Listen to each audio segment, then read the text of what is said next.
Well, greetings and salutations, test takers. This is Series 7 Guru coming to you from my off-grid studio, getting our kicks on historic Route 66, joined by our always special VIP guest, managing member, Test Geek Exam Prep LLC, Brian Lee. We'll take care of some housekeeping, and then we'll try and help be as helpful as we can on any content you may have. Tell us what series exam you're taking and where you're joining us from.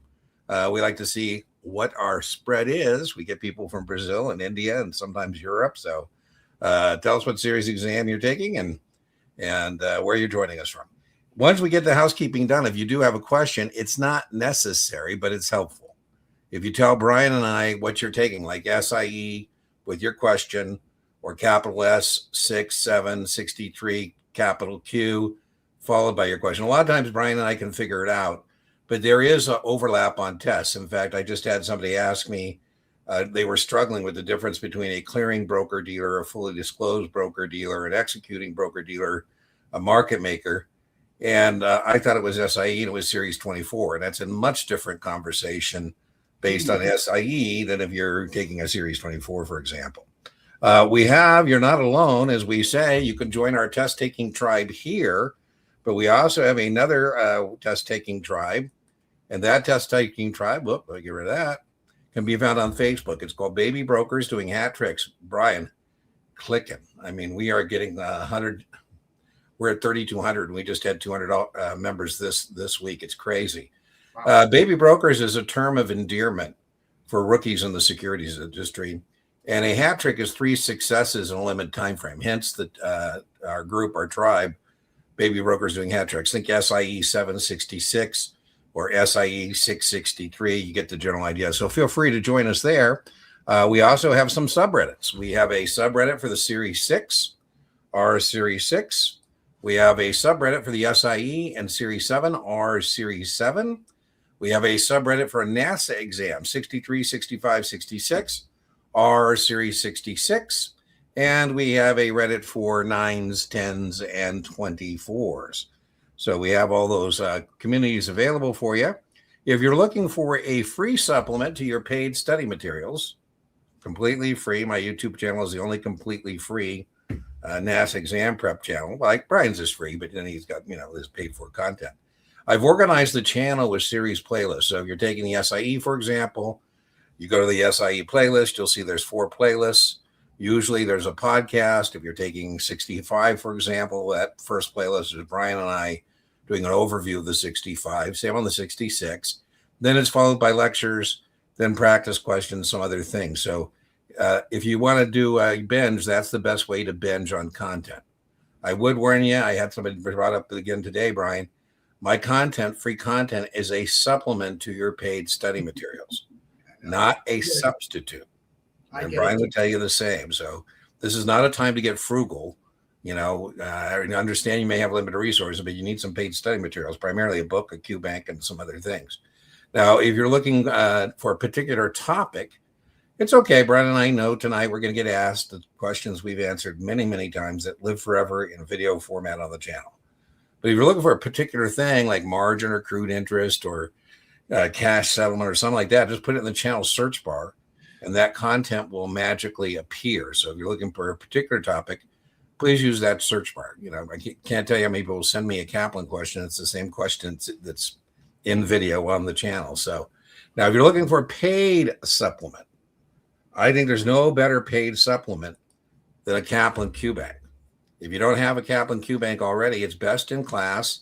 On the Series 7, for example, there's 3,600 performance opportunities plus. That's why I call practice questions performance opportunities. Easy to manipulate, easy to customize, and I think that's a great additional resource for you if you don't have that. On the Series 7, for example, comes in at $55.80 with my 15% Guru 15 discount code. Now, if you're looking for distillation, it could be a little intimidating. Even my channel can be intimidating. You go on, there's 2,400 videos. You go, oh my God. Or you go to Kaplan, you go to Past Perfect, or you go to Gottman or STC, and oh my God, you get that 600-page book, and you go, what do I do now? Well, I think Brian is a master distiller, and he at Test Geek has a video course that consolidates that information for you. All on Brian his videos, his PDFs, his practice tests, about $100. And he's been kind enough to give us a 20% discount to our viewers, and that's Guru 20. So consider those as some additional resources for you. If you win the coaching call tonight, please note, I don't know how many times I have to say that. I'm trying not to be rude, but I've said this a gazillion times. You do not win in the drawing tonight tutoring at a date and time of your choosing. If you want tutoring at a date and time of your choosing, that's $425 an hour. What you win is the coaching call. You go to the tab, you find the tab, and it's there, and you get it, and you get a Zoom link, and that's what you win. Now, almost everything on my booking page is not free. The coaching call is free. I'm trying to provide access because I'm really, really book solid. And so I have offered some things for free on the booking page. We do a weekly Q&A jam session there. That's free. Anybody can join that. I have office hours for some of my paid students. Sometimes I open that up. If you want to join and you're not a paid student, just see me. We have a book club where we actually read books every month and talk about those. So there are some free activities. If you want to go there and join us for that jam session, you can do so at deantenneytutoring.setmore.com. There's a session up for Friday, this Friday, 3:30. And again, once I do one, I put another one up. So be checking that if you're looking for a free office hour, you're looking for jam session or, the coaching call. Okay, let's see. Does that take care? I think that takes care of all our housekeeping. All right, let's see what we got going on in comments. Pass the Series 7. Woo! Yeah, Ashley, I love that. And one of the reasons I love that, because last time we had to wait almost 30 minutes before I got to do the victory toast. Tonight, our victory toasting beverage is the Herradura Blanco, which is their original recipe. And our victory cigar tonight is a La Roma de Cuba Habana Reserva. So I'm so glad right off the bat we get somebody who's passed their test. You are welcome, my friend. You are welcome, my friend. Let me pour our toasting beverage. If you are a test taker, now, every draw is a little different, but you might want to ask Ashley what she felt she was not prepared for or what she was prepared for. Cheers, Series 7 Dragon Slayer, Ashley. And let's get the cigar cut. Boom, boom, boom.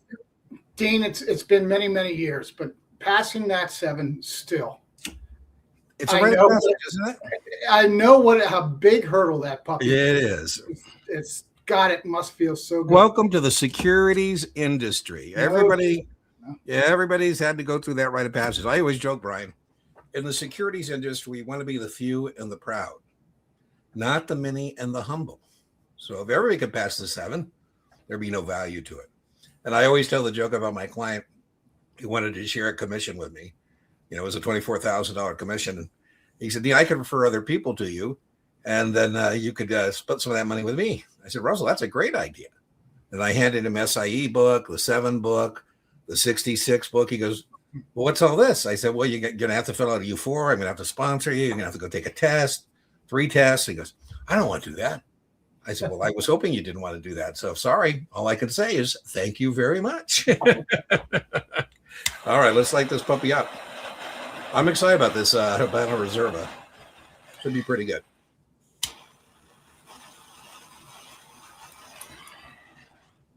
And thank you, Ashley, for right out of the gate having a victorious test taker. Brenda from Fort Collins, Colorado. Boy, that football game, Brenda, I know because I've been in Denver many, many times. And I think we have a concept test question called beta about volatility. And I think Denver is one of those areas where the volatility of the weather is just crazy. I've literally been in Denver in the morning and it's beautiful. It's 85. And the end of the afternoon, you're in some blizzard like your Broncos were. My goodness. So welcome. Dean K. Okay, I don't know what that means. Well, here we go. Cleared 7 2 weeks ago. Woohoo! Mighty 90, mighty 60. All right, huge help. I love that. It's always very gratifying when those videos contribute to testing victories. Absolutely. The thing that has made our channel successful, the number one thing, is contributions to testing victories and referrals from victorious test takers. I mean, a lot of people overthink things. Brian and I know because we're OGs. But sometimes people say, well, what's most important? We hire new instructors. They go, is it important they pass their test? I go, yes, that is very important. That's the most important thing, right? The sine qua non is that they pass their exam. That's Latin for it is the essential thing. Right? I joke when you're making cigars, the essential thing is to have some decent tobacco, right? If you're making a good tequila, the essential thing is to have some blue agaves and that kind of thing. ChatGPT will tutor you. Well, yeah, I don't think I'm at risk from ChatGPT, but I think it has hallucinations, so I'd be a little careful about using ChatGPT. How many times do Brian, get emails from people who say we're wrong and ChatGPT is right? I've had several. Yeah. And it's like, hey, no, ChatGPT is scraping the internet, and a lot of times it's scraping old stuff. So I'd be a little risky. I don't know if I'd want to change that, but hey, I'm loving the AI. I was going to make a lecture on dead people, Brian, and I thought, how many questions about dead people, right? Lots. I thought, what am I going to call this thing that doesn't sound crass? Like, dead people. And so I put it in ChatGPT, came back, the afterlife of money. There you go. I would have never thought of that on my own. I don't lose a gazillion years. Well, there you go. So, ChatGPT, listen, Brian and I are blessed, so we don't care if you want to use ChatGPT, you don't want to pay us to tutor, we could care less because we're blessed. But just be careful. Whether you get a tutor and it's ChatGPT or it's a physical real person, living, breathing human being, walking planet Earth, it's still something that would require due diligence, I think. And make sure you got to check with it. Yeah, I was just talking to a tutoree this week, and he said their company recommended a tutor out of Atlanta or someplace. He was a CFA. I thought, great. But he doesn't teach to the test. Anytime you ask him specific about the test, he says, I'm not teaching to the test. And I thought, well, what's the point? I had to listen. Brian, I had Harriet I've done business with for a long, long time. And wherever she's the chief compliance officer, I end up being their go-to people for high-end tutoring. And they had an all-star analyst, institutional investor, and he couldn't pass his damn exam. He obviously has the brain power. And she asked me to tutor him. I said, he's already failed twice. There's no upside for me, Harriet, to try and help him. But why don't I just for free talk to him a little bit and see what the problem is? And Brian was just that everybody's trying to help him isn't telling him what he's held accountable for to know on the test. How many times do we tell people you got to know what's on the test, the content outline or test specifications? In his case, easy peasy. We just got that thing out. I said, here's what you're being held accountable for. And he goes, oh, I wish somebody would have told me that. There you go. Right. Well, good sources for information, just like the QBank and 3,600 questions. Yeah. Now, in ChatGPT, I've used it a few times myself. I just, for easy information. But again, when it comes to these exams, if you're not teaching towards the test. Brian, how many times have you been held, somebody giving you grief about not having the proper CFA setup for some of the math found on 65 and 66? Oh, social media gets on me about it. Yeah, and I always say, who cares? It's about passing the damn test. And that's exactly what I said. I said, those formulas are wonderful, but that's not how they're asked on the test. Yeah, you can't utilize those formulas, a lot of those formulas in the textbook, because it's not how it's asked. They don't give you all of those variables. That's right. Use the help. There you go. I think that's why I'm a liberal arts major, and as a liberal arts major, I think ChatGPT is great for me because I know the method of inquiry, what kind of questions you need to ask to get back the best answer. And a lot of people using ChatGPT just don't know how to frame their inquiry to make it as productive as it possibly can. So I like, Zachary, you brought up the prompts. I would say, Zachary, I'm not so sure I'd want to use somebody else's prompts. I would just want you to think long and hard about the prompt you're going to use, right? Because I think that should be a personal thing. I don't really think that should be something, maybe I should do that, Brian. Maybe I make a PDF as a paid supplement. Prompts for that's a good idea. Prompts for ChatGPT. And Zachary, it's a great question. You pay me $200, I'll send you the PDF on what you should ask it. There you go. It's a great question, Zachary. That's exactly what we're thank you. What are our taxation questions they may ask on Series 7?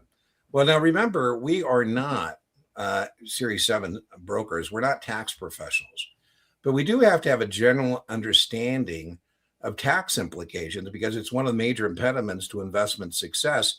And most importantly, we don't want the guy's CPA to say, you need another broker. This guy's clueless, right? So there are. Now, I think the best way to attack taxation, I have a video, Death and Taxes. No, just taxes. Brian has a great free video. We'll link it. It's on his free YouTube channel. Right. But I think the best way to approach taxation is to know the tax consequence in the context of the investment itself. In other words, that know that partnerships have a pass-through of losses and income. Know that a stock dividend isn't taxed. We just have to adjust your cost basis. Knowing muni bonds are tax-free on the federal level, perhaps state and local.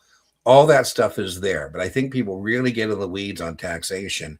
And if you tell me you missed a mark on the Series 7 because of taxation, I'm going to say, no, you have bigger problems elsewhere, my friend. Your thoughts on taxation as applies to a Series 7, Brian? Absolutely. Yeah. I did a YouTube video, How Taxing Is It? On my YouTube channel. I illustrate just some general taxation, like the difference between ordinary income and capital gains that a lot of people really don't know. And then more specific Series 7 related, what if you buy multiple purchases of the same security and you sell it? How do you determine your cost basis? Cost basis for stock dividends. There's, some of these, it's 20 minutes. I like Brian, the line you always use that I think is so helpful in retirement plans. There's no way to get a distribution from a retirement plan that's ordinary income. That's right. So I'm kind of with you on the baskets. The way I teach taxation, grow your business, DK, is I say, listen, on Dean's tax return, I got 3 buckets. Dean working for money, Dean's money working for Dean, and then my distributions from my partnership. Those are my 3 buckets. I always joke that the idea for us as investment professionals is to get enough money working for us that we don't need to work for our money anymore. Right? I was hinting that Brian and I are pretty blessed because we have enough money working for us. We enjoy this. It gives us a great deal of gratification, but it's not necessary. Brian and I were talking the other day, and people wanted to hire. I was telling Brian, this guy said, Dean, I want to hire you. You could be a rock star. I said, well, I'm a retired rock star. I don't need to be a rock star.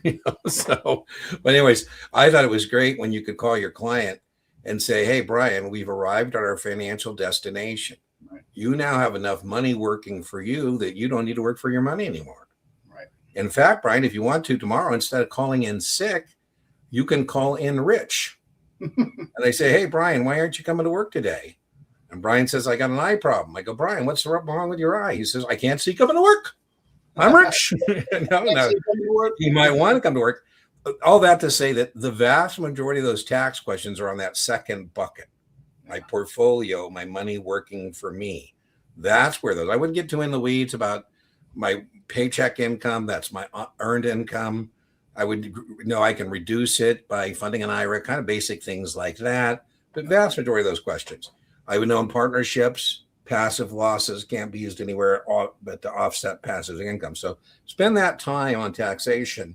Don't make it a bigger deal than it is, but spend that time in that bucket called investments. Yeah, the 20-minute YouTube video would probably check it out. Brian's got a YouTube channel. Check it out. I'll go find it, Brian. I'll link it in the video description. Yeah, or you can email me and I'll give it to him. Oh yeah, listen. Be careful. What Brian has offered free things, and listen, I'm not the one offering free things, so don't send it to me. Send it to Brian. Let me get your email up there, Brian. Brian, there we go. And he can send you the link, or you can just go to his channel and I'll put it in the video description. The thing he has offered in the past and kind of hinting at, and maybe I'll offer it again unless Brian wants to say that offer is no longer valid. Is that how they do it? It has a sunset. But Brian has a very good cheat sheet on for people taking 63, 65, 66. Excuse me, what did you call it? The cheat sheet, because that's what you call it. You don't like calling it that. I don't like calling it a cheat sheet. Brian knows I don't like he calls it a cheat sheet because I'm always afraid somebody's going to take it in the exam and they're going to leave it, and it could take on complications. But if you're looking for a cheat sheet for your 65, 66, I think it works for 63 as well, but primarily 65, 66, send Brian an email and he'll send you that PDF as well. Registration for you 7 folks, Link to the taxation lecture, and then for you other folks, maybe that PDF. Let's see, back to comments now. Now I got to find my spot. Sorry. No problem. That's Chat GPT, Brenda. So that's AI, artificial intelligence. There's many models out there of AI. Chat GPT is the one that is most public facing. There's Anthropic, there's Claude, there's Gronk. These are, AI systems where you can ask them things. I hear, Brenda, people are actually having relationships now with these AI chat bots. Kind of scary. So that stands for Chat GPT. It's an AI system. I downloaded the app on my phone. Yeah, well, they are here. They have like 700 million apps. What people are questioning is, how are they going to make money? Right? Because they're giving Zachary all this free stuff. Somebody got to charge. I have one now. There you go. Already. Love it. IT was insane. I'm not sure. Total bummer. It was insane. We were talking about artificial intelligence, Brenda. So when I saw IT, I thought information technology rather than it was insane. So it looks like you missed your mark. Did I miss one here? It sounds like that's Brenda telling us maybe she missed her mark. I'm not quite sure. Oh, I thought she was Fort Collins, wasn't she? Yeah. Total bummer. It was insane. Studying for my SIE few weeks. Deirdre. I have a Deirdre in my life. She has an R after the I. So Deirdre. I don't know, Brian. You think a few weeks is too long for the SIE? Yes. I think that what I'd be worried about is by the time you get to the fifth week, you might forget what was in the first week. So I don't know. Maybe I would consider, what do you think, Brian? 3 weeks? At the most. Yeah, you want to knock that out. You want to have enough time to lay the base, because you're going to need that base if you're going on to 6 or 7. But I think a few weeks is a little long to execute a study plan for the SIE. But remember, hey, our time together is buffet. Take what you like, leave what you don't, right? If you like our recommendations, then take them. If not, Donata, you are welcome. You are welcome. Yeah, it's not as consistent. I don't think it's to the point where I'm worried about my job, But yeah, I think they don't say wrong. I think, Zachary, to avoid saying it's wrong, I think they like to say it has hallucinations, I think is the word that those guys use instead of saying they're wrong. Did you see that one with Gronk, Brian, where Elon believes in free speech, and Gronk is the AI for X, formerly known as Twitter, and people were able to use the AI to undress ladies that they know, famous ladies, not so famous ladies, and apparently there were tens of thousands of these sexualized images going out, created by Gronk. What was the last one they had? It was making up like Nazi slogans and stuff. So kind of scary. Now, there are people who think Dean shouldn't be laughing, that this is not a funny thing, that this is serious, could be a serious problem. How many 65 practice exams should you take to score consistently? Okay, well, let me say my piece. I think you should take more than Brian does in general, but we're not taking practice tests to just mindlessly be like a mouse and get to the end of the maze and perhaps get some cheese. Right. No, we're doing them to take an intellectual inventory, and that's where Brian and I are on the same page, to identify areas of remediation, not to learn. Now, we joked that Brian and I are OGs, and we still have OGs in our business who think the way to pass these tests is to just rifle through all the practice tests, and that's a recipe for disaster. So about 7 to 10 days out, this is the way I approach it, Jacob. I say, Jacob, we're 7 to 10 days out. How many practice tests are you going to be doing? If you said more than one a day, I'd say no, Jacob, no more than one a day, because you should spend as much time remediating the practice test as you did taking it. So 7, 10 days out, you say, Dean, I'm going to do 4 more. I'd be happy with that. I'd be okay with that. So I'd be like every other day, something like that. Now, in terms of what you want to score, now don't do them too soon either. How many times, Brian, do we have people like taking practice tests before they even read the book or laid the base or did any of that? This is towards the end of the execution of your study plan. 7, 10 days out. And then, as I said, what we're trying to do is see where we have some gaps that we can plug in terms of remediation. So I would want you to be, now, that being said, I want those scores to be in the mid-70s. Below 60, you have a knowledge deficit problem. I just had somebody who was talking about moving their date, and I said, well, if you're moving your date because you're a chicken, that's not good. You're just scared to go in the cave to slay the dragon.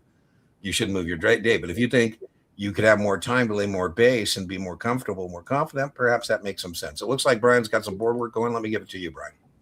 I think this is extremely important. I've been spending a lot of time the last year or so. I think we are tour guides, Dean. We show people the pathway to passing these exams. Yeah, we teach all the content as well, but there's a certain pathway that increases your chances of passing, and there's pathways that don't increase your chances, like the SIE taking too long, and that's true for any exam. I mean, you don't want to take the Series 65 6 months out after you start studying, right? There's a sweet spot where the efficiency is best. When it comes to practice finals, okay, just like Dean said, we are absolutely simpatico on this, right? It's not about quantity, it's about quality. You take a practice final to find out what your inventory is, right? So you get a 74 in a practice final. That's actually a very strong score. You run these performance trackers, and we've been talking about AI all night. One of the great innovations that the publishers have done recently is have these performance trackers where they'll take that score and break it down into the different units, the component units. And there you can identify where your weak spots truly are. And then again, right, you watch all of Dean's videos, you watch my videos, that's still a lot of content, right? It's a fraction of the textbook, but it's still a lot of content. Why not review those particular videos on those weak areas, right? As Dean said, you want to spend as much time over here remediating these weak areas as you do with the practice final, if not more time. The chain is only as strong as its the weakest link, right? So you've got to work on these weak links. So you find your weak areas, review the videos, and do short quizzes. Now, I like 10 to 12 questions because other than that, you're going to start getting into the weeds on some of these things. I like short ones, and it doesn't matter what your score is. It's just for reinforcement. So you find your weak areas, review the areas, short quizzes, and then you take another one, right? Performance tracker, remediate, practice final, rinse and repeat. I love it. Rinse and repeat. The other thing I would say, Brian, if you're not about quantity, it's about quality. And if you're not sure, please reach out because we wouldn't want you to get in the weeds on something that's not that testable. So, for example, we don't want you to be remediating margin for 3 hours. Right? If you want to make some good editorial decisions, you need help on that, you should reach out to us. Yeah. All right. For the SIE, how important is to know code of procedure, code of arbitration, code of conduct, uniform practice code? This would be an answer set, Sam. A, code of procedure. B, code of arbitration. C, code of conduct. D, uniform practice code. If I ask you, where would you have trade practice complaints? That's the code of procedure. I think a good way to remember that is COP. I do have a memory aid device for that. You do bad things, who might show up? The COP. Now, I would think we would go code of conduct first. If I ask you on the test, where do we establish the ethical behavior that broker-dealers and agents of broker-dealers, associated persons, owe customers? That's the code of conduct. I joke, if you have a problem with a broker, maybe I go outside of the office, I go, ask them about the code of conduct. They don't follow it here. I bet I wouldn't be out there too long before somebody would come up and say, Mr. Tenney, what seems to be the problem? Right now, code of uniform practice code standardizes practices within the securities industry. That's like why regular way settlement is T+1, for example. Why securities have to be technically correct on the signature and guaranteed. That's back office stuff. And then arbitration test question, I ask which used to settle civil disputes. That's the code of arbitration. Now, I think of all those unethical business conduct rules, I think is where the heavy weighting is on this. Right. So, for example, if I say to Brian says, Dean, what's your quote? I'm a market maker. And I say, Brian, 15, 16, 10 by 10. He says, Dean, we're selling at 10 round lots, 1,000 shares. I go, I've changed my mind. He goes, are you backing away? I said, I am. What do you do about it? He said, well, the code of procedure. I go, ooh, never mind, Brian, you're filled. Right. It doesn't do you any good. to know somebody's doing something wrong and not know how to reach out. Now, a lot of customers, Sam, get confused with this because they think this is arbitration. No. So if Brian takes me to the Department of Enforcement, says, hey, Dean, we'd like to talk to you or whatever, and maybe FINRA fines me, $15,000 or something, that doesn't go to the client. And then FINRA says, hey, when you go to arbitration, tell them FINRA agreed with you that your broker, violated the code of conduct. So arbitration has civil disputes. I definitely would know that arbitration is final and binding. I would definitely know that. Not true the code of procedure. You can appeal that. So I don't know. I think if you told me you missed your SIE because of this category, I'd say, I don't think so. Brian, what do you think? Very testable? Well, they're very testable, but it's there. There's no doubt about it. There's 2 to 4 questions on it, no doubt. Yeah. Chat can't replace providers. Well, when it does, Brian, that does give you and I more time to go drink and smoke, right? I used STC as my primary. STC is a fine firm. Whenever I had a question, I head over to ChatGPT. Yeah, that comes up a lot, Music Lover, that they're stuck on T+2 over there, right? And yeah, I hope my videos can help you cement the information, whether it's Brian's videos or my videos. Now, my videos are a little better than Brian's in this regard. I told you, Brian is a master distiller. So his is good if you want to have all this information start to finish in a organized kind of a way. That is not what's going on my channel. What I think my channel can be helpful for is to help you put a dent in the reading or to consolidate the reading after you've done it, right? So that's what I would be using the videos for. Now, in terms of my friend Brian, I would say I tell people I'm a strong believer in Brian, recommend his product all the time. And what I tell them is that's kind of like the end of the study, the execution of their study plan. Now, Brian, may disagree with me here, but I tell them about 7-10 days out. Once you've got through all your primary study materials, you're now getting ready to do your practice test. Then what I ask them to do is buy Brian's video series and just watch that start to finish as close in one setting as they possibly can. And then save the practice test that Brian provides as their last intellectual inventory, maybe 2 days out. So I think that's where my playlists come in, my videos come in. And Brian, I told you, my channel could be a little intimidating. There's 2,400 videos there, right?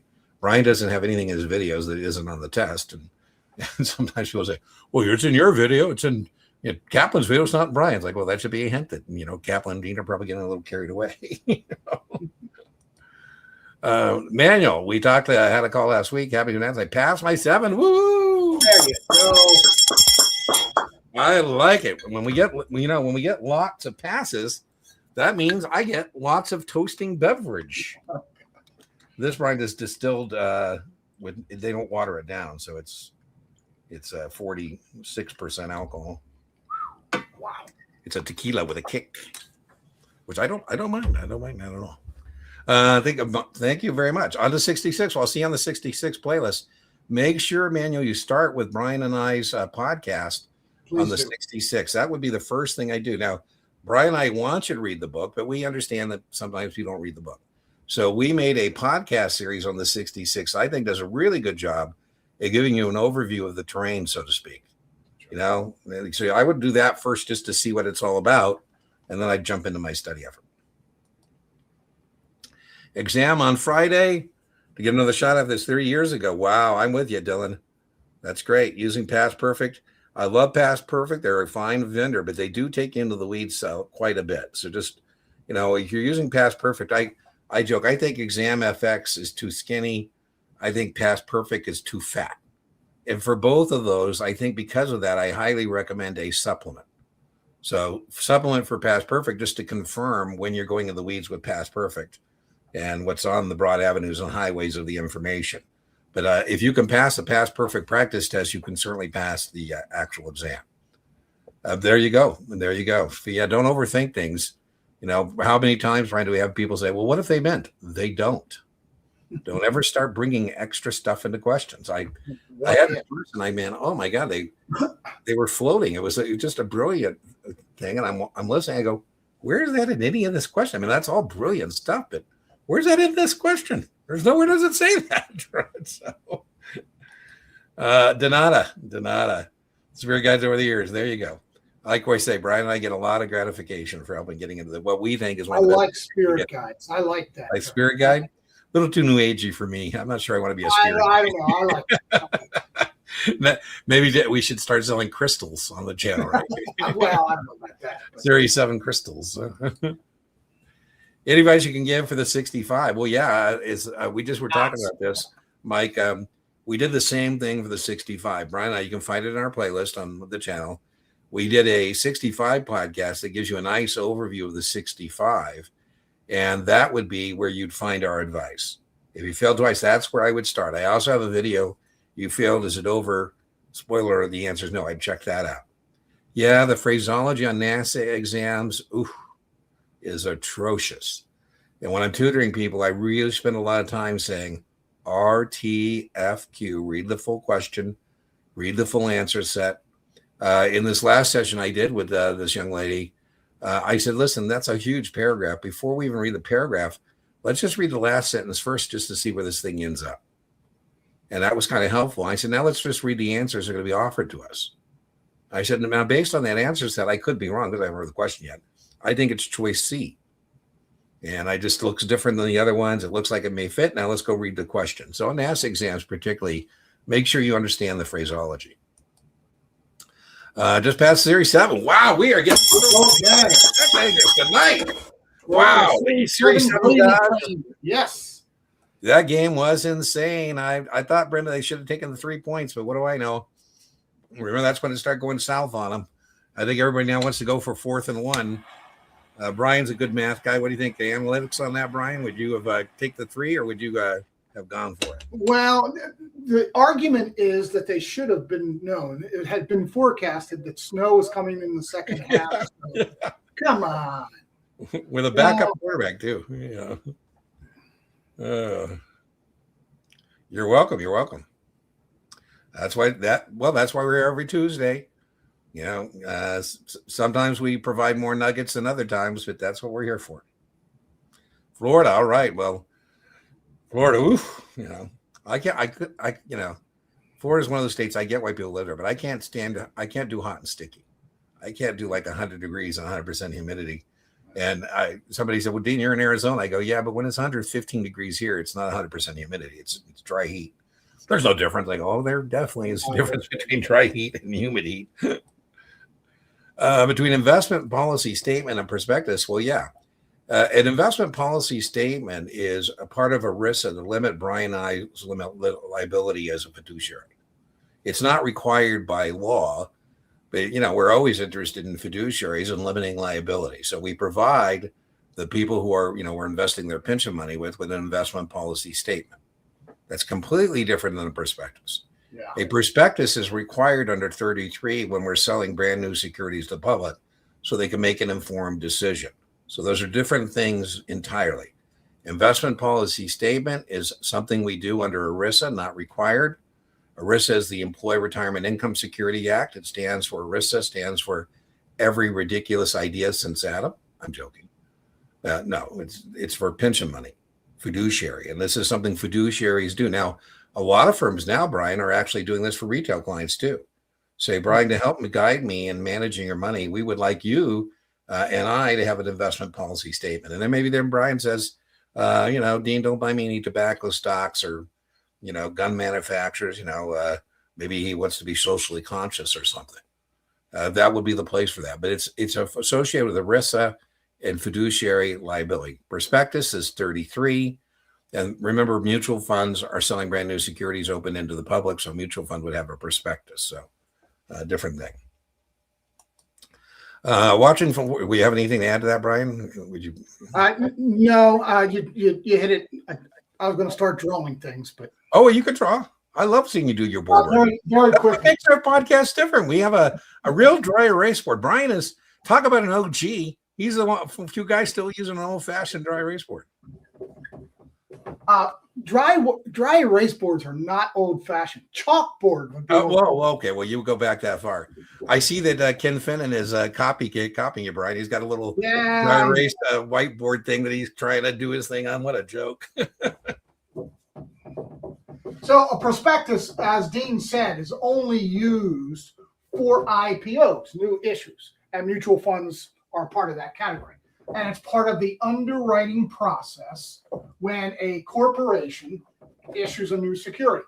And as Dean said, It is a federal law under the Securities Act of 1933.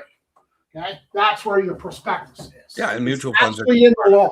Yeah, that's right. It's a full and fair disclosure document. For another corporation who wants to offer a 401k to their employees, they oftentimes will hire an investment advisor to help the employees. So the investment advisor comes up with the investment policy statement. Oh, I like that. I like that, Brian. That's great. Yeah, right. I like it. And I love it. He's got basically, yeah. I love it. He's giving you a visual representation of that different buckets. I like it. Yeah, like I see. That's how I draw things. I'm a visual guy.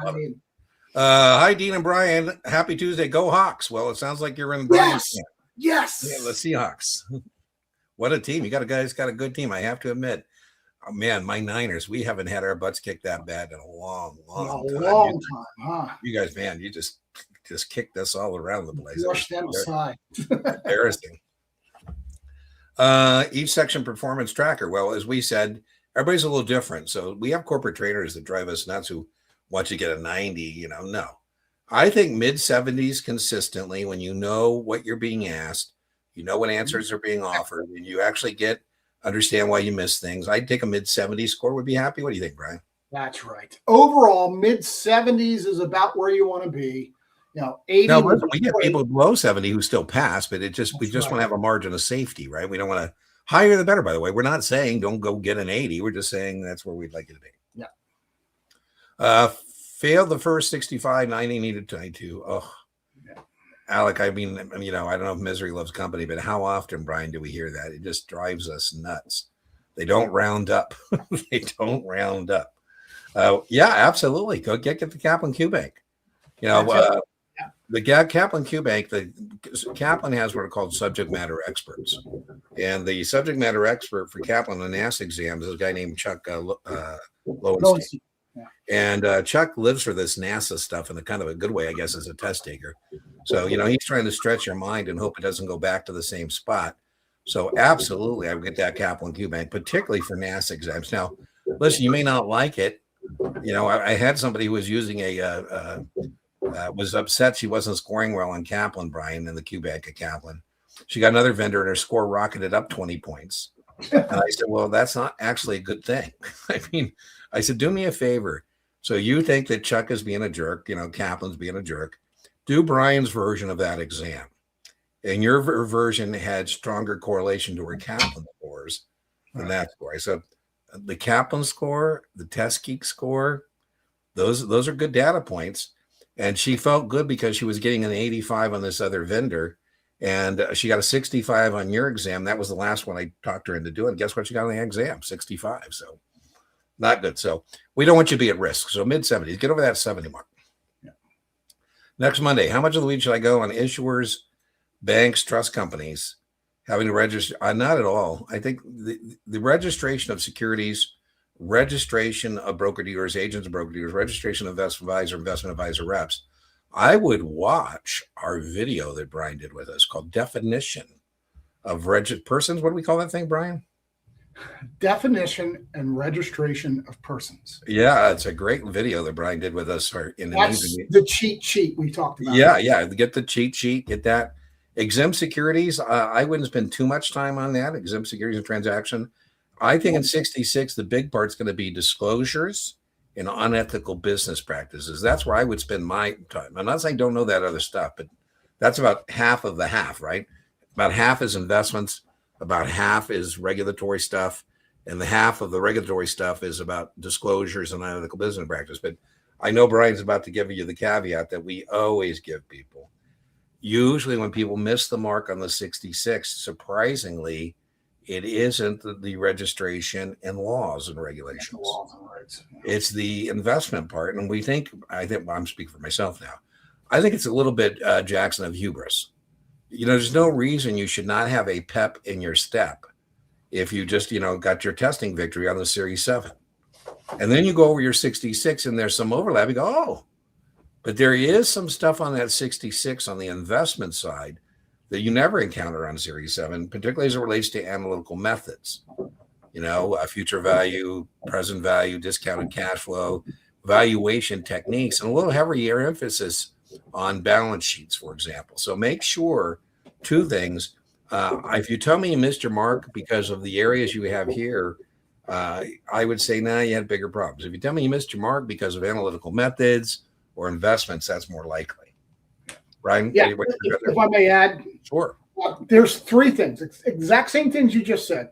The analytical methods in the investment vehicles of 66, the discounted cash flow, which is not on the Series 7, futures and forwards, a couple may, generally about 2 questions on that, which is not on the 7, and then the different types of life insurance. See, again, my logic is, why are people failing the investment vehicles on the Series 66 when they just passed the 7? That just doesn't make sense, except for the content that's on the 66 that doesn't show up on the 7. And this is where people are usually having trouble. Discounted cash flow, especially. You know, if you don't have a finance degree or anything, that's a little hard to understand the way the textbooks write that stuff. So that's one area. When it comes to the business information, as Dean said, there's future value, present value, the balance sheets. If you don't know your balance sheets, your current assets from your fixed assets, you're not going to pass, as well as the betas and the alphas and the standard deviations and correlations. Those first 2 sections, which are only a combined 25 questions, well, that's a quarter of the exam, is where we find people always struggling. The laws and regs, they're scoring 75% or better, typically. It's the other sections you got to be careful. Absolutely. Any tips for the 63? Yeah, make sure this is the one time I tell you, make sure you exhaust the cubic. Yeah. 63, you just got to do a gazillion practice questions. And, you know, as you keep doing that, you'll get a little better. Again, 63, I don't think you should take too long of that. If you worked for me, Delaney, I guess, I hope I'm pronouncing it right. I'd say, hey, listen, this is Tuesday. I want you to have this done by the end of next week. Right. So don't make it a bigger deal than it needs to be. All right. Love all those testing victories. Love it. Yeah, we agree. We take a lot of heat, Alec, because Brian and I think are few, maybe are the only two, that we really believe the 65 is the most difficult exam. And when we get called on that, people who are taking Series 7s are incredulous. I said, well, the Series 7 is a lot of stuff, but it has a narrative thread to it. It makes some sense, right? Can you find a customer? Section 1. Can you open a new account? Section 2. Can you make an investment? Section 3. Can you, what happens after you do the trade? Whereas the 65 is all over the place. I don't think there's as much of a narrative thread to the 65 as there is to other exams. So I wouldn't we don't want to make people get scared of it, but I do think it's a challenge. I think a 65 is a significant challenge. Brian, I think you agree with me on the 65 is one of those most significant challenges. Absolutely. It is probably the most challenging for the most population of the people who take it. It's just. I love it. We got somebody who pulled off. Jonathan did the test taking registration hat trick. Woo! The hat trick is in the house. Woo! There's the hat trick. There's the hat trick. Love it. Thoughts and prayers appreciated. Well, Jonathan, if you send me an email, I don't pray for people, but my mom does, and her prayer box has 100% pass rate. Sometimes I'm doing somebody goes, I'll put them in my prayer box. I go, Mom's a prayer warrior. Taking about 7 final exam practice tests. Pass perfect for my 72. That you should feel really good. Yeah, I think you're going to be okay because I told you pass perfects. I call this is a test question on 65, 66. I call it the variance. The variance is in your favor from past perfect to the actual exam, right? So this idea, I had somebody ask me, Brian, the difference between beta and standard deviation. Right. And I was trying to explain to him that standard deviation is, a data set that only includes a particular thing. Matthias's practice test scores, where beta includes the market as a thing. I'm not real happy with my thing. Ahoy, gentlemen. I love it. Just gained permission to come aboard. Permission granted. 66 in the morning. Love it. I love it. Wesley, I love you. Your spirit-filled smile there. I like that. That's a good looking picture. 66 mañana. By the way, I spent most of my career in San Francisco. And I got to be careful sometimes. We had a guy come in the cigar lounge. I said, man, that's a good looking guy. And all of a sudden they're looking at me. I go, well, we can say I have a good head of hair or whatever. In Tennessee, all the roads have iced. Oh, be careful. Haven't been canceled yet. Surprise. Well, if it does get canceled, Wessie, make sure you don't wait for FINRA to reach out to you to reschedule. Immediately go there, because what will happen, it'll be like an airline flight, and everybody's going to wait for the 2 weeks. And then who knows, you might get put out another week as they're waiting to fill the spot. So if they do cancel, I would immediately, once you can't do this until they cancel, but once they cancel, go immediately and rebook whatever date you want. Don't wait for the notice of like, hey, sorry, we canceled your thing. Please rebook. Just go ahead and do it yourself. Quebec a ton, love it. Hack I found, study topic, find its print. Print the 250. I love that. Yeah, when you go to review it, you can have it print as a PDF instead of going to your printer. So if you're printing that, well, God bless you. When I'm sending somebody a practice test and we do it together, I do shared screen practice tests for folks. And when we're doing them together, when we're done, I then create the PDF and send them the PDF. There you go. There we go. Got Alex going down there too. We're sending you guys all good test energy. Maintain essential. What are you saying, Brian? No, go ahead. Keep going. Okay. Need help with understanding a business continuity plan. That's what this is. Yeah. Well, we had 9/11, for example. Right. Exactly. We've had snowstorms like this thing coming up. And the test question on business continuity plan is it has to be available to customers, either with a link on your website, or when you hit the link, it tells you how to get it. So in my case, my firm was called Gamba Global Investments.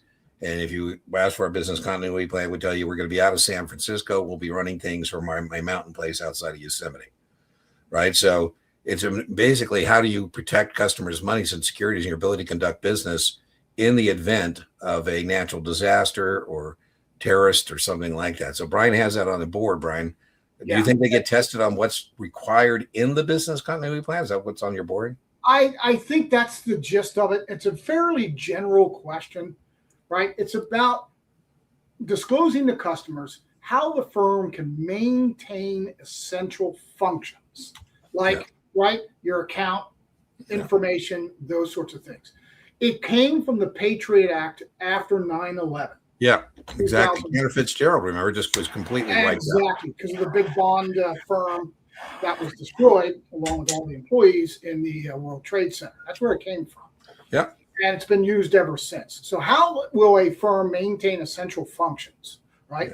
Yeah. Dean said he was going to be in his bunker outside of Yosemite Park, right? There you go. In case something happens in San Francisco. So you can still have access. Where do I get access to my critical information? Yeah, I think the main thing is this provision to provide it to your customers either through a link or upon request. That's right. Definitely testable.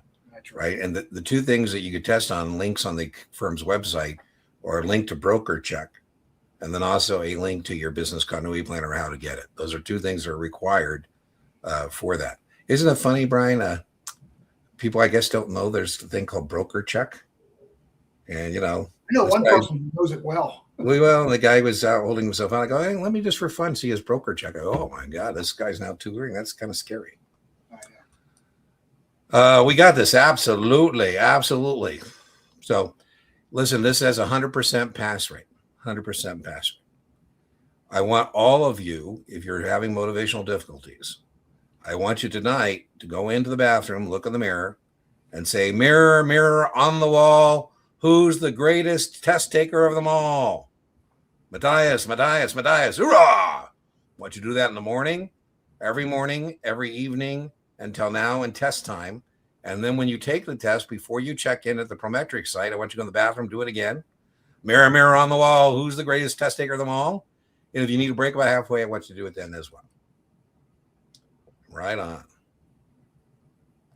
30 average of 74. I think that's great. 2 days, make sure you don't go backwards. I always joke, the Hippocratic Oath, first do no harm, right? We don't want to do them backwards. So sometimes people, Brian, will want to talk to me like the day before their exam. I'm like, Brian, if you really want to do that, I'm okay with it. But please, if we do that, let's not go backwards. So let's not find some rabbit hole. I would prefer Om. You just, spend your time letting the test come to you, putting on your game face, doing whatever you need to do to kind of get right that last day or two, whether that's meditation, going fishing, having a nice tequila, whatever you do to kind of get relaxed and get ready to go. You shouldn't be trying to learn brand new stuff, I think, 2 days out. What you should be working on is firming up the stuff you already know, right? Because if you go down some rabbit hole, you could conflict. What do you think, Brian? Absolutely. Right. Hey, what a great thing. You're interning at Morgan Stanley. I'm assuming MS means Morgan Stanley. At an 18-year-old, what a great way to start your career, Caleb. I mean, that's fantastic. Morgan Stanley is legendary for human capital. I mean, James Gorman is a legend. Ted Pick is doing a good following up. Before James Gorman, there was a guy named John Mack. I mean, so, what a great place to start a career. Fourth attempt. Ugh. All right, life and health. I waited. I also have my 2 weeks to go with some great tips. What would be some great tips? Well, I would like more data from you, right? You're going for your fourth attempt. I'd like to know, when is this fourth attempt? I'd like to know where you're presently at in the execution of your study plan. Do we have any data from a practice test? Without having some more information, it's kind of hard to give you some great tips. I'd like to know, do you have a study plan? What does it look like? And where are you at presently in the execution of that study plan? So, Brian, your thought? 2 weeks to go. There we go. We got 2 weeks. Yeah, it's exactly right. So 2 weeks out. What material are you using? What's your latest practice final? What was your last score and the score sheet from the last attempt? I always require that before I answer. Yeah, go ahead, Connor, put that in the chat. Now, be careful when you put stuff in the chat. It's not private, so other people can see it. So, but if you're comfortable with that, put that in the chat, and then Brian and I think we can be a little more helpful. We have a little more data. Right. Efficient market theory. Wow, you're at least going to get 2. 5 or 6 seems kind of heavy. Yeah. I'm with you. I would be surprised it's that heavy, but if you understand it, I would want 5 or 6. I mean, of all the potential questions I could get in a draw, I would like that, right? Technical analysis says it doesn't work. Efficient market theory, the weak form. That means that fundamental analysis may. Every time you go up, you lose. What didn't work still doesn't work, right? Semi-strong, now technical doesn't work. Fundamental doesn't work. Material non-public information works. And then the strongest form is known as the random walk. Because the guy who came up with this theory said, the markets are like a drunk walking down the sidewalk. You don't know what pole he's going to hit or what staircase he's going to fall down into. There's no rhyme or reason about how the market works. If you believe in the strongest form, well, then you would just index your money. It doesn't mean we're not going to, invest. We're just not going to believe in active management, so to speak. So in my case, I'd like 5 or 6. Brian, your thoughts on efficient market theory? It's not really called theory, Alec. It's called the hypothesis. And I would just tell you, whether it's an hypothesis or theory, hypothesis and theory aren't necessarily true. They're just a way of explaining things. And the more a hypothesis or theory can explain, the better that theory is, right? Or a hypothesis, right? I mean, I have a hypothesis. My brother has one. I said, Chris, we may both be wrong, but who knows? Your thoughts, Brian? Yeah, I have lots of thoughts on this. It's an area that a lot of people struggle with. And I don't want to go too ape on this. Also, in addition to what Dean just said, what type of analysis works or doesn't work, you must also know what constitutes semi-strong or weak. Semi-strong only includes historical price information and public information like financials of the corporation. It does not include insider information, information known only to insiders. And I think the test will concentrate a little bit on both of those things, what doesn't work and what constitutes these different levels of the theory. What is included in weak? What is included in semi-strong? What is included on strong? Don't forget those. Yeah. The textbooks tend to kind of steer you towards the fundamental and technical analysis, but the test actually might ask you. I would say, Alec, I think that's kind of heavy, but for all you 65, 66 listening in, I know of no draw on the test in which you're not going to get at least 1 or if not 2 questions Absolutely. on the efficient market hypothesis. And Alec, I would tell these test takers, angels weep for you. if Brian and I have told you to expect a question or two and then you don't get it. I mean, that's like getting the answer to the exam before you actually take the exam. So make sure you, if you're taking a 65, 66, you know you're going to see it. Now, I'm wishing for everybody who's listening in for every exam that they get the dream draw. Everything you studied shows up. You go, I don't know what the big deal was. But we've got to be prepared as test takers to take down even a face of death draw, right? Ugh, you got to take down a draw. The draws are random, by the way. So, some people think that there's somebody who's sending a face of death draw your way. No. Series 6 tax. I'm not sure what you mean. Are there tax questions on Series 6? Certainly, particularly as it relates to distributions from mutual funds, knowing that capital gains distributions and dividend distributions are going to be taxable, whether or not you participate in a DRIP, for example. Yep. Knowing for sure the dividend pass-through from a tax-free mutual fund is the interest income from the bonds, and that part would not be taxable. So absolutely. One of the disadvantages of a mutual fund is it's not as tax efficient because you're not the one deciding when to realize the tax consequences of the investment. It's the manager. I'm not saying mutual funds are wonderful things, but you lose tax control of your investments, and the tax consequences of that are important. I had a guy taking his Series 7, and he had a 6. So he was telling me the story, and he said he inherited an orphaned account, Brian, at his firm. And when he called him, they had a huge gain in this growth fund that they'd been dollar cost averaging in. And he said, let's get in the money market fund and decide to redeploy that money. And he said they were really mad when they had a $40,000 tax. And I said, well, I'd be mad too. I mean, you should have told me that. That's what we were talking earlier about, what tax things you should know. You should definitely know going from Fund A to Fund B, even if they offer you an exchange privilege, is still going to be a taxable event. Now, none of this matters if it's in your 401k or some tax sheltered investment like an IRA. But in terms of the tax consequences of a mutual fund, your personal account, very testable. Weak on investment theories and hypotheses, analyzing debt and fixed income. Borderline proficient in special accounts, derivatives, and forex. Well, here's what I would say. I like that you're doing your own intellectual inventory, knowing what you need to work on. Part of it is self-awareness. And so I like that you're self-aware and you know what you need to attack. I wouldn't get too in the weeds in analyzing debt securities, but Brian was talking about discounted cash flow. That's definitely associated with income-oriented securities like bonds. I would definitely know a duration, a function of volatility of a bond portfolio. I definitely know a barbell bond portfolio versus a laddered bond portfolio. So there's some stuff there. Derivatives are in that area Brian brought up as futures, right? Maybe 4 or 5 derivatives, options, and futures questions. Pretty straightforward. Series 6 on Saturday morning. Well, 88s, 94s, whatever you're doing, just keep doing it. Taking achievable and scoring 7284. I would just go to the channel and do a Series 6 from Nopman. I have a 6 playlist. One's from Kaplan. I have a Brian Series 6 there. Just take one more just to confirm that score, but you should be fine. Yeah, Nopman's questions are hard. I like Nopman, but their questions are hard. They want to stretch your mind. They want you to be pleasantly surprised. If you're in the 80s on past perfect. Go take Brian up on his cheat sheet. That will really help with that registration. So 2 things, the video, definitions of registration and persons, and that cheat sheet. All is well. Yeah, Isaac, everything's well. Mom, still recovering from her hip surgery, but love you guys. We love our people too. Doing burpees on my workout. I love it. Oh, well, thank you. You're too kind. All right. It looks like, Brian, it's coming on time to our Merrill Lynch, another fine firm. Charles Merrill is a legend in the business. He's, famous for taking Wall Street to Main Street. Another great place to start a career. Just send an email to Brian at testgeekexamprep.com. Is that right, Brian? Brian at testgeekexamprep.com. Brian at testgeekexamprep.com. You do that separate scoring fine. There you go. I don't know if I'd say less difficult, but usually people pick up points from Kaplan to the actual exam. Usually it's called variance and it's in your favor typically.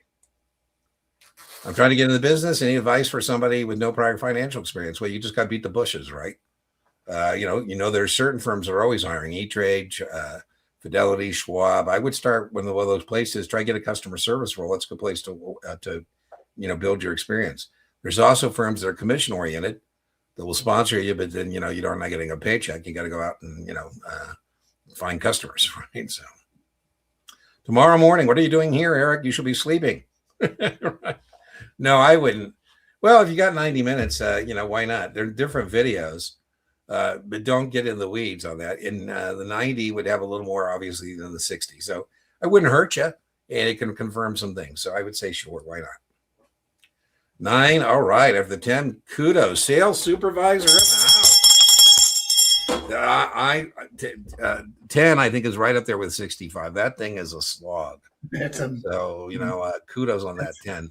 I would be willing to bet you that the 9 was kind of a pleasant surprise compared to the 10. From Brian's video, you have internal rate of return is equal to ER. I have no idea what ER is, but good news, you got the test geek himself here to explain that to us. Expected return. Well, yeah, if net present value is 0, then that is the internal rate of return. I think of internal rate of return as the bridge from present value to future value. And if there's no net present value, that means net means difference. So that's what I think Brian's saying is there's a 0 difference. That means there's no net present value. It's neither overvalued or undervalued, just is what it is. It's efficient. Brian, you want to take this? I'm such an idiot. I have trouble understanding this question. I don't know what ER means. I'm not sure what ER means. I think it means expected return. Oh, well, discount rate required is actually what makes MPV 0. Well, here, let's just be clear. MPV is 0 means there's no net present value, either positive or negative. And this idea of present value is a valuation technique. Right? I say, hey, Brian, I got this 10-year bond, pays 6% coupon. So, I'm going to get $30 every 6 months. I understand, Brian, that $30 10 years from today isn't worth as much as $30 today. I know you're a math geek as well as a test geek. What I'm interested in, Brian, is what is the present value of what I'm willing to pay for the bond today, right, and the present value of those coupon payments, because I'm considering buying the bond. And Brian does the math. He does discounted cash flows, valuation technique. He says, Dean, what's the present value on the bond? Or he says, the present value is 900. I go, damn, Brian, that's the price of the bond. And he said, well, Dean, that means the internal rate of return is the same as the present value. There's no difference. Now, if he says, Dean, present value is 900, I could get the bond for 880. I say, hey, Brian, I got $20 of positive net present value. What a deal. So if there's positive net present value, it's a good deal. It's undervalued. If it has negative net present value, it's overvalued. I shouldn't take it. If it's the same, it's fairly valued. And by the way, the thing here they usually say is that the internal rate of return would equal the yield to maturity of net present value 0. That's the test issue. Brian, your thoughts on this? This comes from your content. Yeah, again, this might not be the best place to do it. I'm hoping he saw that from the YouTube video that I did. And I have to admit, I get a lot of pushback from folks who have finance degrees, which I do not, and which I make very, very clear in the beginning. I do not have a finance degree. What I'm trying to do is simplify the concept for test purposes. So if we use the time value of money formula, right, that's where we find this rate of return that is necessary to get whatever the present value of the investment is to our future goal. The difference between those, that's our goal, right, is 0. We want our present value of our investments to equal what our future goal is. If you're looking to invest for retirement, you want $1 million, that's our future value. You have 100,000 now. What's the rate of return that's going to get me there? That's how I explain it. Yeah, I like that too, Jackson. If you go into my channel, put in the search bar analytical methods, you can watch me go over this a couple times, just myself with a student, with a coaching call. So just put net present value or analytical methods in the search bar, and you'll see several examples of this. Yeah, and Jackson, again, it's a very highly simplified explanation for those of us who are not finance. Yeah, and what Brian says, he's trying to pass the test. We're trying to help you pass the test. We're not trying to turn you into CFA. Put that in the chat GTP. Oh my God. They're going to give you a completely different answer. There you go. Hi, I guess hi or H1. You look good. Your third makes us a little more concerned. But if you're getting those scores, they look good. I like it. Would you say I'm about ready? Yeah, go. Wow. Go. Second attempt, scoring fairly low in practice on bonds and secondary markets. Well, you know what you got to do. I wouldn't write yield to maturity questions on SIE, but secondary markets, some questions and bonds definitely there. So, all right, Brian, looks like we're ready. So let me go get the Wheel of Fortune. And don't put this into the chat. If you want to participate in the drawing for our coaching call, please wait till Brian has this on the board, because I need to enter it into the Wheel of Fortune before it will pick up what you're doing. So, Brian, what is the word of the day? We mentioned it before, and it's kind of a pet peeve of mine. About Florida? To get hit with very cold weather in the next week or so. Okay, so if you want to participate, put Florida into the chat, and then our wheel will spin and it will pick a winner. Let me go get the wheel. Where's the Wheel of Fortune? Wheel of Fortune, shared screen. Boom, boom, boom. There we go. And you are welcome. Looks like we have 8 participants for the coaching call drawing so far. And let me get rid of Brian. Oop, I can get rid of Brian. I actually got, I'm trying to make that full screen. There we go. And I don't know, I got Brian's email up there, but if you need it, there it is again. If you win, remember what you win. You do not win tutoring at a date and time of your choice. What you win is the coaching call. So you go to deantenneytutoring.setmore.com. You go to the class tab and you'll see a tab for coaching call. You won't see it tonight because I haven't put it up there yet. We have Friday. We have the jam session that is available. If you want to join me for the jam session Friday, same thing. You go there. There I have a whiteboard, not like Brian's. It's one of those electronic whiteboards, and we do whatever you'd like to talk about. And I'll probably put the coaching call, if you win, I'll probably put that Tuesday, Wednesday next week. I got to go to Monday and pick up my Rolex from my jeweler. I had lost the bezel. I had to have it replaced. Did I tell you, Brian, what that thing cost me? Yes, you did. $2,200, God, for a bezel. He tells me it looks wonderful. I go, well, great. So I'll probably put that coaching call on Tuesday, Wednesday, and then I'll probably put the paid office hour somewhere else. Okay, 16 entries. Any more? Last call. Last call for alcohol.